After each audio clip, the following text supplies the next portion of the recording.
Hello and welcome back to the Doctor Who Marathon. I'm your host McEdam, and today we'll be talking about Spare Parts by Mark Platt, an audio drama. This story takes place between Time Flight and the Arc of Infinity, which sees the Doctor travelling with Nessa without Tegan. Now, in the actual context of the TV series, this is supposed to be a very short period, but Big Finish used this opportunity to have a lot of stories with Nessa, and we got this story, which is 4 parts long. Now, what's really interesting about this story is that the premise of this has been working on for a long time. Originally, the creators of the Cybermen wrote a 5th Doctor story during Peter Davison's tenure called Genesis of the Cybermen, inspired by Terry Nation's own Genesis of the Daleks. But John Nathan Turner and Eric Saywood weren't really interested in that particular story, so they didn't even think about producing it. And then many years later, there was I believe a comic book adaptation of it, also featuring the 5th Doctor, and that was inspired by the Genesis of the Cybermen script. And then Big Finish got their hands on the premise of it, and we got this, which is probably one of the most acclaimed Doctor Who audio dramas you will ever hear. A lot of people, if you go online and you watch a list of the top 10 Big Finish stories or the top 10 recommendations for newcomers, Spare Parts usually is high on that list, and it's very popular. Now, this is the Big Finish cover. Oh, I'm in the... Hello, you can see me recording on my phone now. This is the official Big Finish CD cover, and as you probably guess, I make my own DVD covers. Well, I print my own DVD covers. I didn't make this one, but I did print it out. I kind of stole it off somebody. I believe this one's off DeviantArt. It looks really cool, but look at that. The spine, very nice. Does it say on the back? No, it doesn't. Could have done a better job. I mean, now we've got the new vinyl cover, which looks absolutely gorgeous. I should have really seen if I could track down and put that on there, but I printed this out before that was even released. So there you go. This is a four-parter, if I haven't mentioned, on 2 discs, with part 1 and 2 on one disc and part 3 and 4 on the other disc. And like I said, it's a very popular story, and many people consider this one of Big Finish's golden stories. I got to admit something. I don't think I enjoyed it as much as most people. Don't get me wrong, it is a very good story, but one of the best Big Finish adventures? Really? This story, if you have watched Earthshock, which, going by my marathon, it's really strange because it means we got a Cyberman story, then a Master story, and then we got another Cyberman story.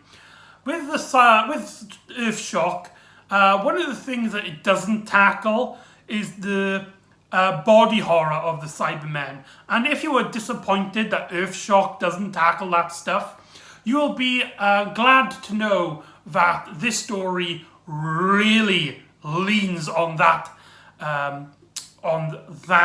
particularly element of the Cybermen, as the Doctor and Nessa land on a underground city in the style of 1950s, where everything is full of poverty and everybody's getting ill, and there's not a lot of food, with only a select few people even allowed to go up onto the surface.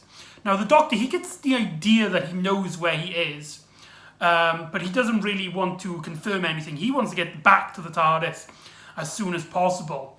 But Nessa goes out investigating, and she befriends a small family consisting of a father and his son and his daughter. And these characters are so likable, and this is probably one of the reasons why this story is so praised. It's got the human factor, and when they turn, and when the whole Cybermen thing happens to them, we really feel bad for them. And it also, as well, with me as a massive Cyberman fan, the Cybermen being my favourite Doctor Who monster, one thing I really like about their backstory as told previously is that they really did this to themselves. The Cybermen original species, they got so desperate that they became the Cybermen. They chose to become Cybermen. And this story kind of deals with that, as there's a big industry that's turning people into robot-like creatures, a proto-Cyberman, if you will. And they do convert some people into Cybermen, mainly for police and for basically kind of like astronauts to go up to the surface.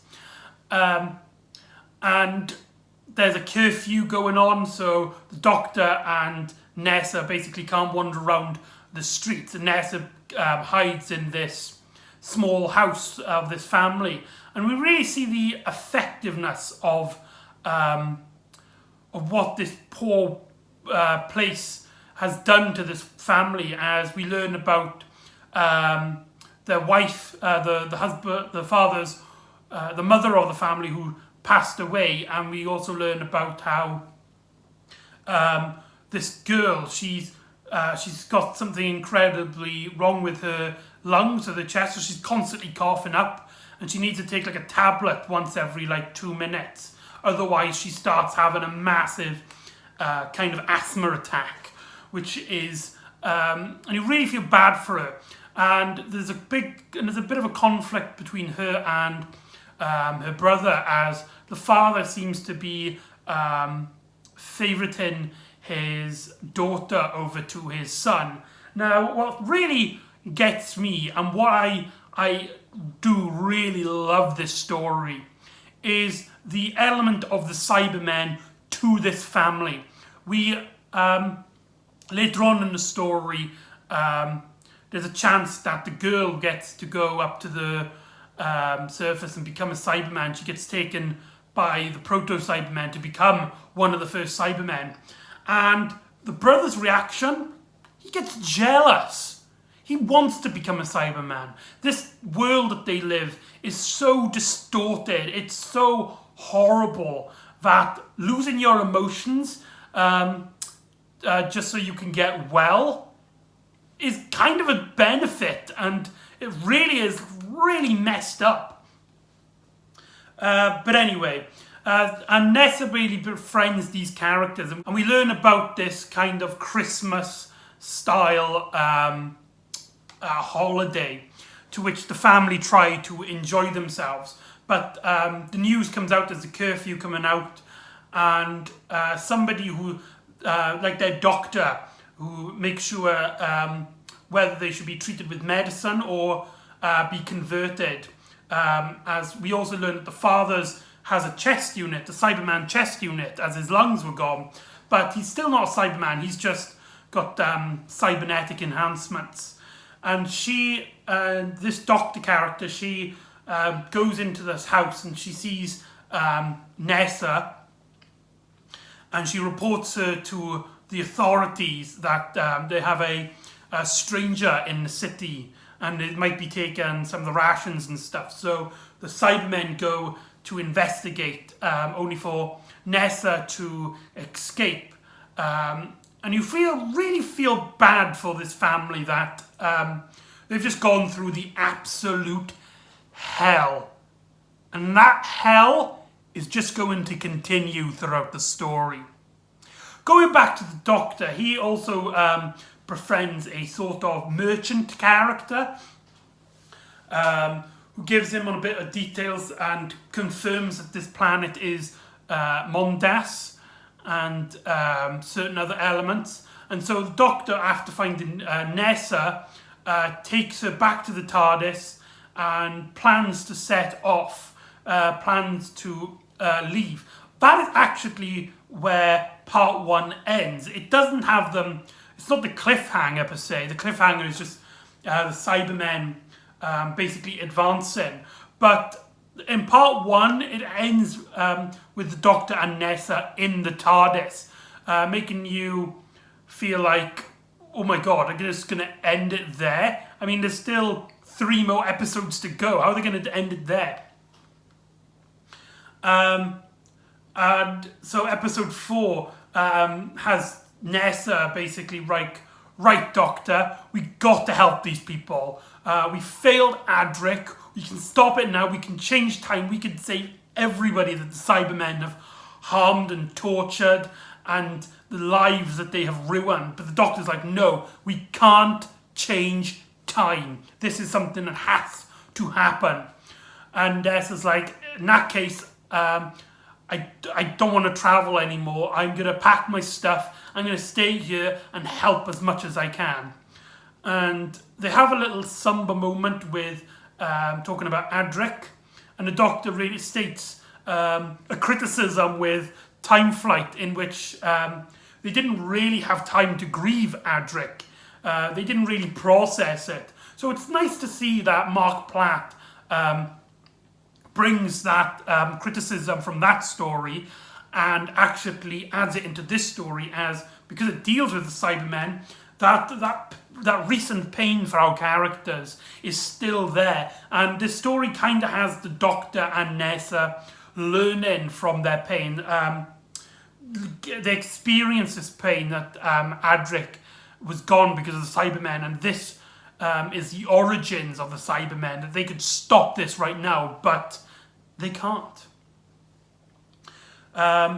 Then when Nessa comes back after packing some of her stuff, she states that she apologizes. She understands that the Doctor can't change time. She only wants to just repay a family that helped her out by giving them food from the TARDIS, food which the family desperately need, and they've been giving it to Nessa despite them being on rations, showing again why these characters are just so likeable.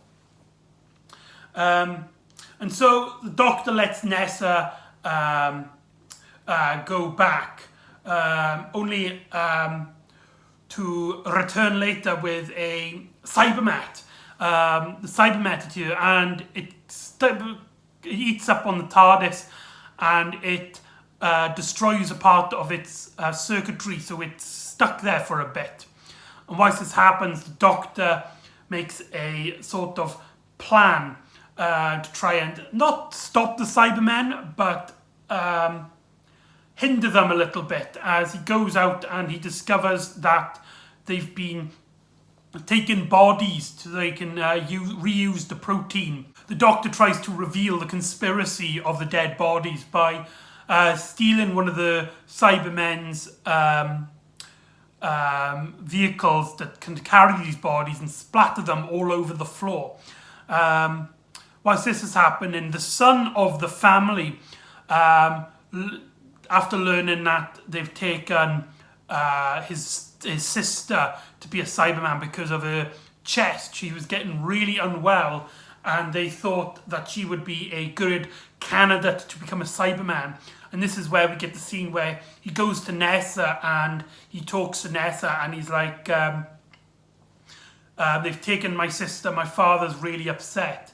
And Nessa is like, I know, I'm sorry. And the boy's like, sorry, I know. Why does she always get everything? I wanted to be the one that goes with the Cybermen. Why does it always have to be her? Why does she get everything? And you really think, wow, are we really in a world that's messed up so much that an innocent boy, I mean, I think the story implies he's like a teenager and his sister is like a little girl, like 8. The boy, this world is so messed up that this innocent boy wants to be a Cyberman. That is what I want from a Cyberman origin story. Even though he's only really the real character that really just wants to become Cyberman, although throughout the story he gets basically woken up to the reality of the situation, that these Cybermen are a curse more than a gift, which really helps with the plotting of the story. And it's kind of up here where the story then kind of loses me for a bit, because despite this story having some really great elements, and this story being a lot of people's personal favourites, I do feel that there is a lot of padding in this story. There's a lot of scenes in which Cybermen are talking to the staff of the conversion factory. These two women, I can't remember their names. I wonder if it doesn't say on the back. And we get bits with the doctor trying to break into this factory. We don't know what he's trying to do, really, because he knows he can't change time. And he joins the merchant character, who I must admit, though has the prominence of a good character, he's basically the kind of character who doesn't really care about the political stances of what's going on. He just really cares for himself, and so he will make a deal with anyone as long as he can benefit from it. Though we never see a scene in which the Cybermen bribe him. It's always just the doctor, and he's just sort of like a semi-good guy. And he basically helps the doctor around, try to break into this factory, along with the father who's gone to meet with the merchant. Although this the father, thinking that he might be able to get his daughter back, actually betrays the doctor, which is a very interesting aspect. But I think at this point the story becomes really wordy, and I know for an audio drama it has to be kind of wordy in some aspects, and only a handful of great writers can get away with it, or like not use this cliche at all. And if it doesn't bother you, that's perfectly fine. I know in a few cases where that has been a criticism, it hasn't bothered me. But here it did kind of drag the story down for me. And parts 2 and half of part 3 feel really long. And I must be honest, I was kind of struggling to stay into the story. Nessa gets attacked by some more Cybermats who sense the energy of the TARDIS, and they are drawn to energy sources, because at this point they're just little cute animals that have been converted into these Cybermats, and they just go around feeding off energy. So they sense the TARDIS, and Nessa sets up this ploy to create a shield which will zap them all. And stuff like that just really seems to be there just for the sakes of it's gotta be 100 minutes long. We got to pad it out a bit. And so I did really struggle with it, and it's quite a lengthy bit of the story. It's not like a scene or two. It is a majority of a bit, and that's why I kind of don't think it's as good as everyone makes it out to be. Until we get that scene. If you've seen this story, you know what I'm on about. I'll let you know. Warning, this is a massive warning. If you even think about trying to get into the audio dramas, maybe you haven't got this one in your mind yet, but if you even ever considered getting an audio drama, don't watch what I'm about to say. I'll see if I can put anywhere where I can where I tell you that where the spoiler ends, okay? So back at the house, the father and the son are looking around on the news, and they hear a Cyberman that's seemingly in pain coming knocking at their door, and they have no idea what's going on, and they're trying to lock it out, only for it to smash in. And the Cyberman, and it's really grudgy, like, because these are the classic Cybermen from the 10th planet, so they've got that weird voice on their soldiers, this kind of strange voice. The Cyberman, wheeling in pain, looks at the father and is like, Dada, Dada, I'm in serious pain. It's the little girl. She was being converted into a Cyberman, which the conversion seemed to have failed. So she's just in constant agony. And whilst there, she seems to have also struggled to remember her own brother and father. And the acting in it is so unsettling. It is probably one of the most scariest moments of Doctor Who in any sort of medium. I remember watching this for the first time, not knowing that scene was going to happen, and it makes you feel really uncomfortable listening to it. It feels like you should be rated 18. It's really upsetting, and some may say it's a bit too upsetting. It's definitely not for a younger viewer, but however, because it's an audio drama and Big Finish know what its audience are, mainly adults, or at the youngest, teenagers with their own income, and not only that, it shows how terrifying the Cybermen are, because this is just a normal element to the Cybermen. It is just that it's been taken to its extremes, shall we say, that the story surprisingly gets away with it. It does a fantastic job at illustrating this extremely dark aspect to the story. So there you go, that's the end of the spoiler. I'll say you can skip here now. Anyway, so the story happens then to be revolving around then the Doctor, who's now been spotted, and the creator, one of the scientists of the Cybermen, notices that in a scan the Doctor has a certain bit in his brain with the addition of 2 hearts, which allows him to mentally control his body functions, which makes him a much more capable sentient being than most humans. And she asks the cyber planner to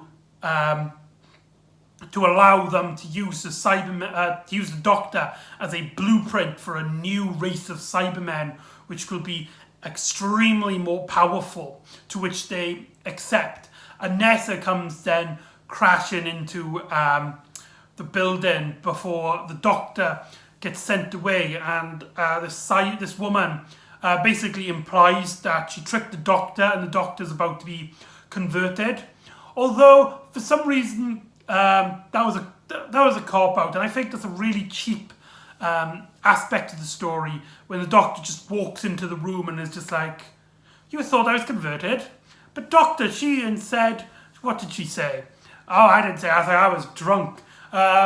This character, she has a kind of her own little story, as she's basically an alcoholic who knows kind of what she's doing, and she doesn't really care, and she's more focused on survival than anything else. So she doesn't really care about the feelings of others. In fact, when the Cybermen betray her and send her to the lines of the cyber conversion, I love her attitude towards it. She's like, "Oh, we're going to die anyway. We're all sent to oblivion." And she looks at the line and goes, "Come on, hurry up. What's taking this line so long?" So she just absolutely does not care. And that just goes to show that an unsupervised scientific mind which has no sense of morality, can just make something so disgusting as the Cybermen. And it's at this point where the Doctor, when realising that his body being used as a blueprint, does he try to change time? Nessa is like, what, we're changing time now, we can just do that now. And the Doctor's attitude is, I think history can look after itself, which I think is a really immature thing for the Doctor. I mean, he knows that time is a strict cause and effect, and altering the timeline is a very dangerous thing to do, and he's just getting along with it because he might be the basis of the Cybermen. I guess the story does justify it by stating basically that the Doctor's not really changing time, but rather he's making the Cybermen more weaker than they are now, so that they're not as aggressive as they will be, or at least it'll take a lot more time. And so the Doctor then blows up the factory, and the story ends with the Doctor and Nessa meeting up with the poor family, with the girl that's now a Cyberman. No, it's not. I tell a lie. The girl dies because of the Cyberman conversion, and instead they get introduced to a Commander Cyberman, Zenk, I believe his name was. He has a cameo appearance in a 6th Doctor story, fun fact.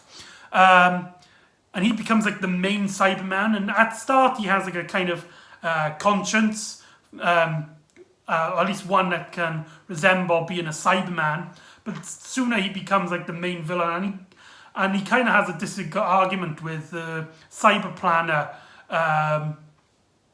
and because the Cyber Planner is like, we need to convert everyone, and Zenk is like, no, we only need to convert a few people to restore, to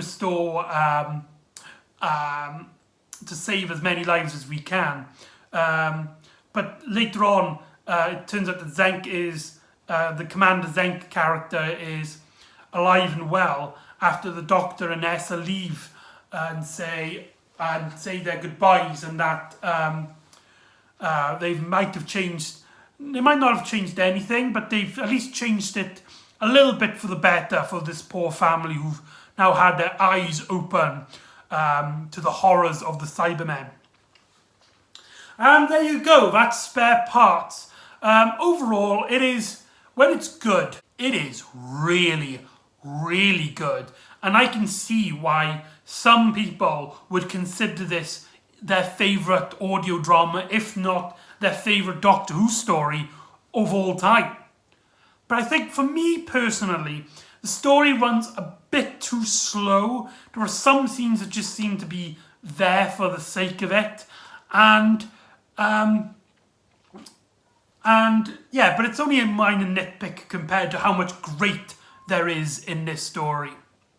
So anyway, that's Spare Parts. Join me next time where the Doctor and Nessa get reintroduced to Tegan and Javanka, and the Doctor reunites with the Time Lords to try and defeat an ancient foe from his past. So join me next time for the Arc of Infinity. See you next time on the Doctor Who Marathon. Ta-da!